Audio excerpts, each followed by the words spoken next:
Let's get started writing some code in JavaScript for SoccerSim. So I recommend having the reference guide open so that we can really easily copy paste some code. So I'm just going to zoom in.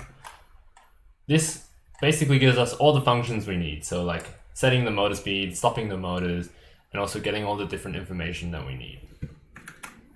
At the start of all programs, we use a while loop. So an infinite loop, like while true, and we close it off. So this means that our robot's always going to be running. So if the robot needs to move, it will always move, and it will be always reacting to the ball. The other thing we'll need is, if we go to our reference guide, we'll need a set initial position. So this sets the initial position. It can be either far left, left, center, right, or far right. So I can just grab this.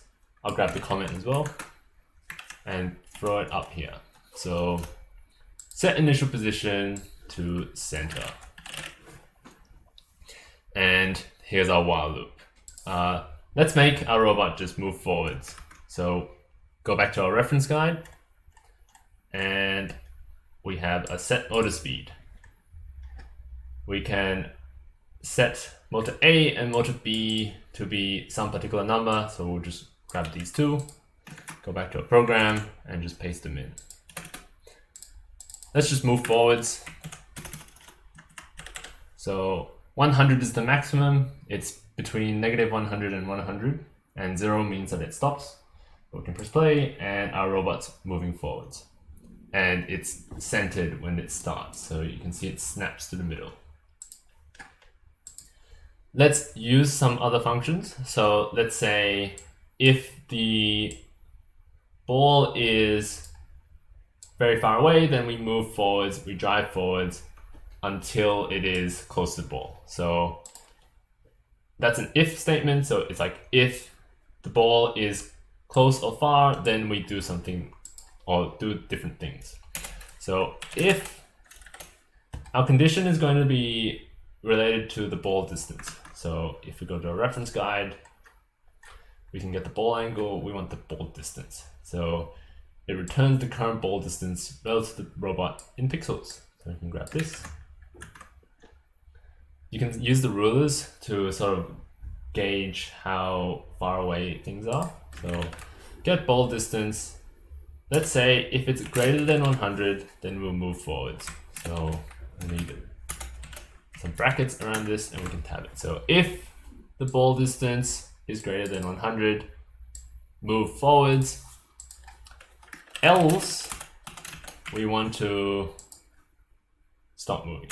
So we can either use the stop motor function, or we can just copy this and set the speeds to be 0. Let's run it, and it does exactly what we want. Note that it's not quite 100, but it's close enough because it takes some time to stop the robot.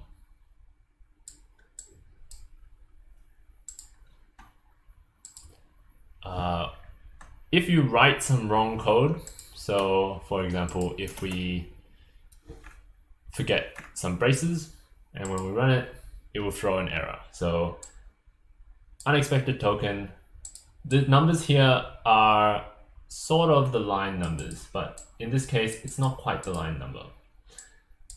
It says line 12, and it is exactly line 12. There's an extra, it's like the brackets aren't matching. So that should tell you something's wrong. If you spell something wrong, it's going to throw a different type of error. So startup error and running errors, and it will tell you exactly what's wrong. So it says it's not defined. That means that something's wrong with this particular spelling of get ball distance. That's all you need to know to get started with JavaScript. Remember, we'll need a set initial position and a while loop to continuously run our program. That's it.